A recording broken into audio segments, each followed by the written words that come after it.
Keegan Bozier, nice to meet you. Keegan Bozier, nice to meet you. Again. Keegan Bozier, nice to meet you. Hi, how are you? Yes.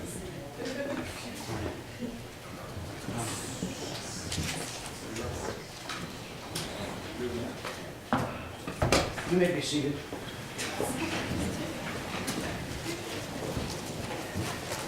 All right, we are the judges for Unit 4. So, unless you're Unit 14, you are, right? This is Reno High School, right? Yes. Oh, it is. My name is Rick Popper. I'm an attorney here in Las Vegas. I'm the administrative partner for the Nevada Office of Boies, Schiller, and Blackstone. I'm Dan Wong. I'm the Chief Prosecutor for the City of Reno, and I'm on the National Board of Directors for the Center for Civic Education. Morning, Cam Fernbach. I'm a U.S. Magistrate Judge. This is where I work, right in here. My name is Angela Morris, and I'm at the William S. Boyd School of Law, and I direct an immigration project. All right, Would you like us to ladies and gentlemen, I'm going to... They wanted to introduce Oh, very well. I'm Keegan Bozier. I'm Keegan Bozier. I'm Randy Hoover, and our unit coach, Mr. Clark. Well, Coach, all right, Thank you. good to see you. The question we would like you to address today in your testimony is question number 3.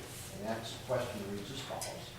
The framers wrestled with the language of Article 2, Section 1 to give the President sufficient power without giving him excessive power, as well as how to free him from the excessive dependence on the legislature, while at the same time assuring that he did not become an elected monarch. To what extent have the framers' hopes been realized? What evidence can you offer to support your position? And in addition, we'd like you to address the 2 following questions. Article 2, Section 1 gives the President executive power, but does not define what that power is. How would you define executive power? What examples can you cite of presidents using their executive power? And how can Congress check the exercise of the President's power? You may begin. The framers, in drafting Article 2, Section 1 of the Constitution, were greatly varied in their opinions of what the executive should consist of. Their experiences under the abusive unitary system of Great Britain and the incompetent administration under the Articles of Confederation led them to believe in very different roles for the executive. Thomas Paine, negatively influenced by a strong executive, stated in his pamphlet, Common Sense, "For as in absolute governments, the king is law, so in a free country, the law ought to be king, and there ought to be no other." The Articles of Confederation reflected this fear of a strong executive, and that there was no executive at all. This fear led to the variations in belief in executives, exemplified in the 3 plans proposed during the Constitutional Convention. The Virginia plan had the executive chosen by the legislature. The New Jersey plan suggested multiple executives appointed by Congress. And the New York plan had the executive deemed governor, who would serve a life term and have an absolute veto. This plan, written by Alexander Hamilton, expresses the failure he saw in no executive during the Revolutionary War as General Washington's aide-de-camp. The term executive power, used in Article 2, Section 1, was written so ambiguously that it opens up for varied interpretation. We agree with presidential scholar Richard M. Pius, who defines executive power as the general responsibility to direct the bureaucracy. This duty gives the President ultimate powers over the Cabinet and the coinciding departments and agencies. This also allows the President to make appointments, control the budget, as well as issue executive orders and craft executive agreements. With George Washington as their model, the founders drafted Article 2, which gives sufficient powers to the executive. It is exemplified by Washington's actions during the 1789 Whiskey Rebellion, one of the first real tests of executive authority. This fixed the problems under the Articles of Confederation and prevented an elective monarch. The sufficient executive power has allowed presidents such as Abraham Lincoln to act in times of crisis without strict adherence to the Constitution, by suspending the writ of habeas corpus, nationalizing the militia, and imposing a blockade on southern ports. This can also be seen in presidents such as Franklin Roosevelt, with his expansion of the president's role in the economy via his New Deal. Additionally, the framers wanted to prevent the President from having excessive power due to their experiences under the oppressive British government. President Thomas Jefferson, although he originally campaigned to reduce the power of the President, used his implied powers to purchase the Louisiana Territory from France in 1803. Moreover, President Andrew Jackson used his executive power to ignore the Supreme Court's decision in Worcester v. Georgia. In 1982, the Boland Amendment was added to the Military Authorization Act. and is an attempt to check the executive branch. It was ignored by Ronald Reagan and his advisors, leading to the Iran-Contra affair. Although the framers attempted to create the checks and balances system to have, as James Madison stated in Federalist 51, ambition check ambition. The president has excessive dependence on the legislature. President Woodrow Wilson attempted to ratify the Treaty of Versailles after World War I, but the Senate refused to approve the treaty under their powers in Article 2, Section 2, Clause 2. Congress has also checked the president's power of executive orders through legislation and appropriations. For example, President Barack Obama issued an executive order closing the Guantanamo Bay detention camp, which Congress, by using the power of the purse, prevented its closure. Although the framers wanted to create a system to free the executive from congressional control, they also attempted to ensure the president didn't become an elected monarch. As historian Joseph J. Ellis wrote, President Washington was recognized as primus inter pares, the foundingest father of them all. Thus, his decision to not serve a third term set the precedent for future presidents regarding term limits. However, when President Roosevelt successfully ran for a fourth term, the idea of an elective monarch and the fears therein led to the 22nd Amendment, which upholds the framers' ideals, limiting a president to serving 2 terms. Thomas Cronin's Paradox of the American Presidency best encompasses the issues with Article 2, Section 1 by saying, "We demand dynamic leadership, yet grant only limited powers to the president." Thank you.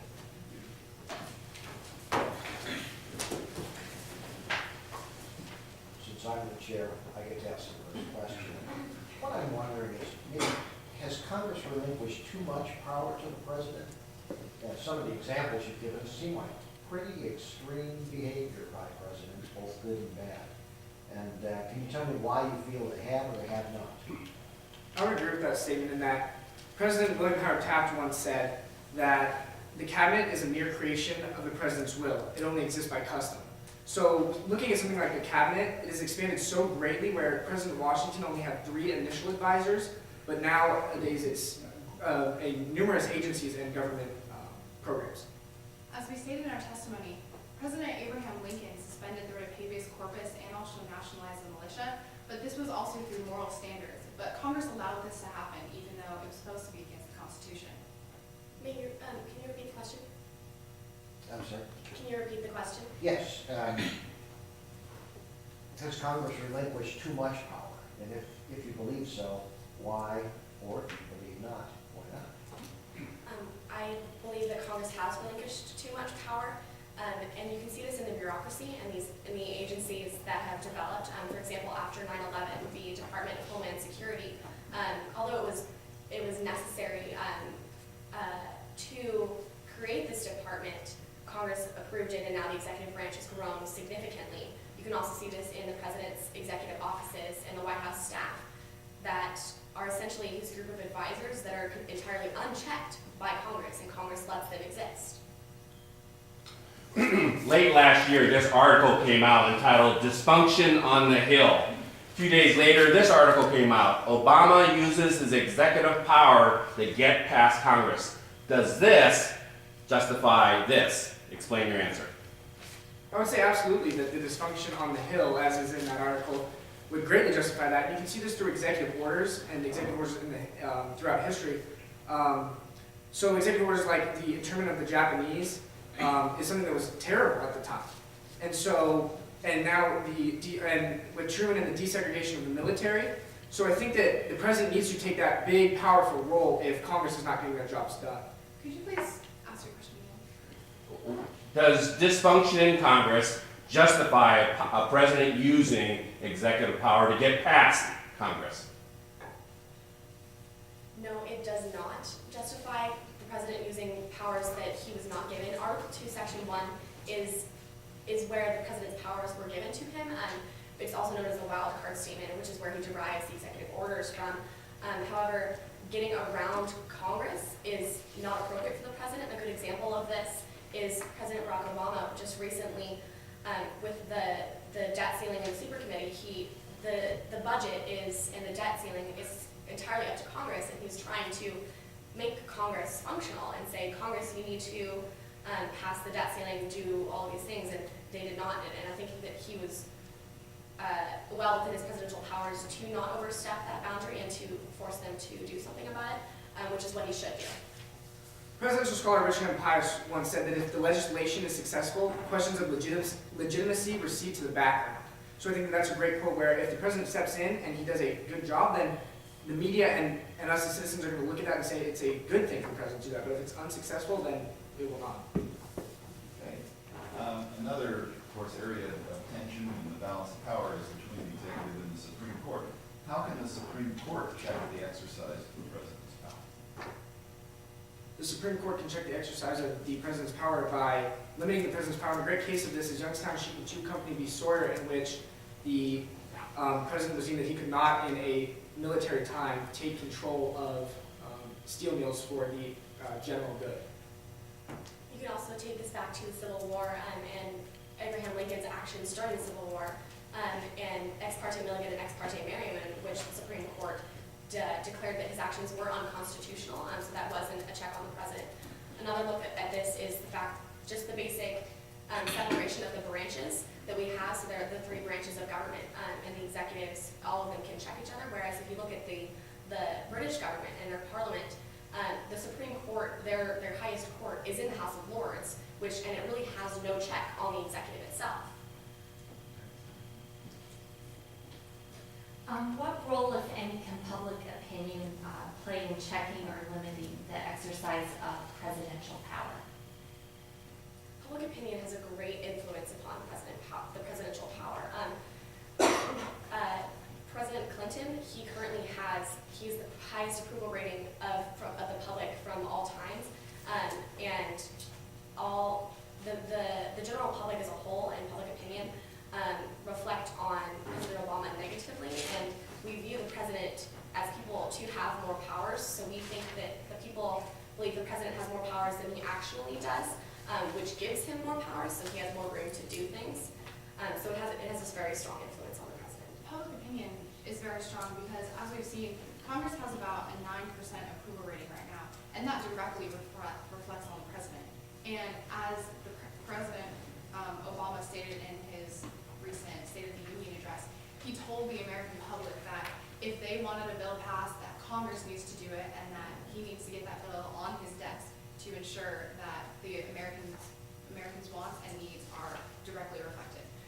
In Thomas Cronin's Paradoxes of the American Presidency, he addresses that specific question that we need a powerful president, but we also need a soft president. So I think that's how public opinion sways, is that during times they need a powerful president, but then at other times we would prefer a less powerful president. So that's a great example from Thomas Cronin. And President Jimmy Carter best embodied a public opinion in that to the public he was just a peanut farmer. He was a normal person, normal guy, but to other people he was like a biochemist. He was a very smart individual, but he was able to gain a lot of popularity just by playing the public opinion. In light of what you said about the power of public opinion, how do you think the founding fathers, I believe you said they patterned the executive on George Washington. I think everybody would agree George Washington was a pretty remarkable person. In light of what's happened in the last 200 years, where maybe 5 or 6 people have been anywhere near in the league of George Washington, do you think the founding fathers would have thought differently about the powers they gave to the president, knowing there weren't going to be any George Washingtons after that? It definitely depends on which founder or framer that you are speaking of. Alexander Hamilton originally wanted a very strong executive, someone who would be like a king.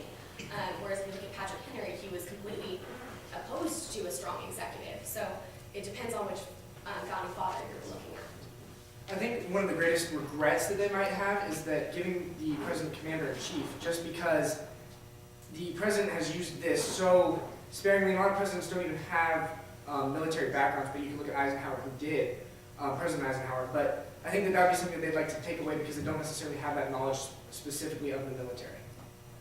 Though the founders were always looking for what is the future going to encompass, the main thing was that they were afraid of the king and the monarch, and they wanted to make sure that whatever happens, that the states and the people of the country have the rights over the higher government. Though also, because of George Washington, it has also set the precedent for future presidents and regarding term limits and also how to establish and work with Congress. A lot of our foreign policy we derived from George Washington. He emphasized an isolationist foreign policy, which lasted for quite a long time. However, we don't employ an isolationist foreign policy any longer. There have actually been some presidents who have downplayed their presidential power and basically said, I don't have any power, all I have is the bully pulpit. Do you agree or disagree with that, and explain why? I agree with the bully pulpit, them only having the bully pulpit, because if you actually look at the Constitution, Article 2 doesn't specify very many powers to the president, and he has gained them through this bully pulpit, through having the opinion of the media on his side. You can see in President Obama's recent State of the Union address, it was a very strategic public relations speech on more campaigning for himself than it was necessarily, and it was separating himself from the actions of Congress, which has a very low approval rating. As my colleague mentioned, we're at approximately 9% right now. So the bully pulpit is essentially what the president has, but through the bully pulpit, he has gained several powers. The other things in our Constitution, as with appointment power stated in Article 2, Section 2, Clause 3, the president is allowed to appoint people when Congress is out of session. Though the founders, when creating the Constitution, Congress was only out of session from about July to December.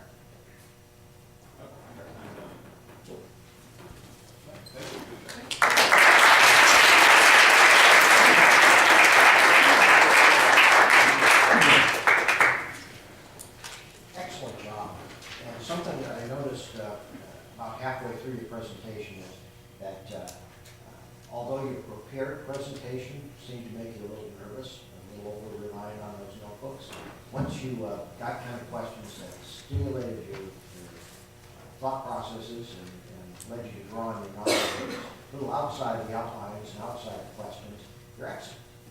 And I think that what that reveals is that you built a very solid foundation on understanding how these things came about.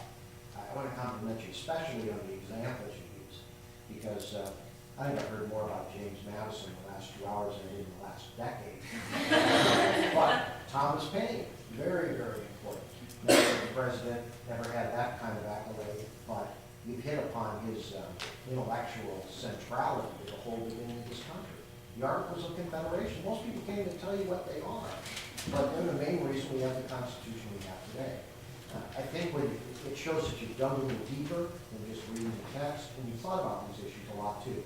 I like the fact that you don't agree with each other, because frankly, that's a great thing about this country. And it doesn't mean either one is wrong or unconstitutional or anything else, but I thought your historical examples were especially good, unlike some of your competitors. You mentioned instances in which executive power has been used for not good things. And there is that balance, and that kind of understanding is something that, don't be afraid to make those kind of normative judgments or constitutional versus unconstitutional judgments as you're asked about these things in the later stages. I thought you did an excellent job. Thank you.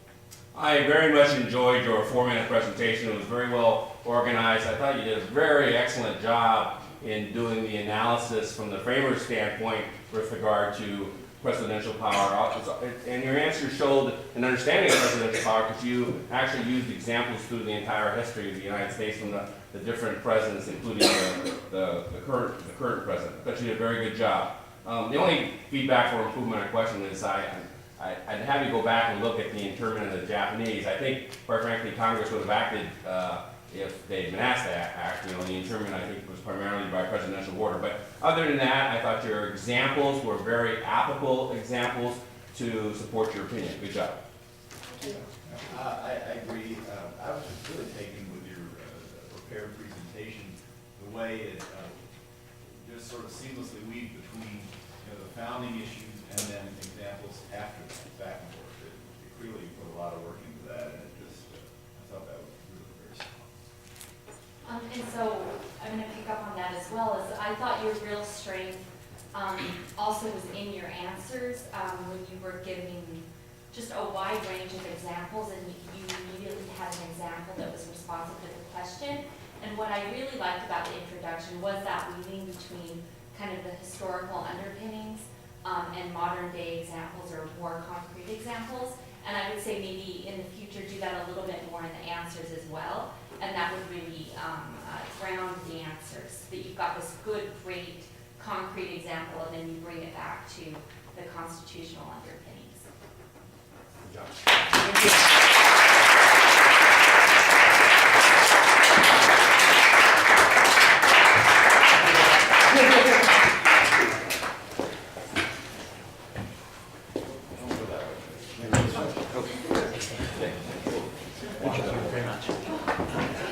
Thank you very much. Thank you guys very much. Thank you. Thank you. Thank you. Thank you. Thank you very much.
Oh, that was awesome.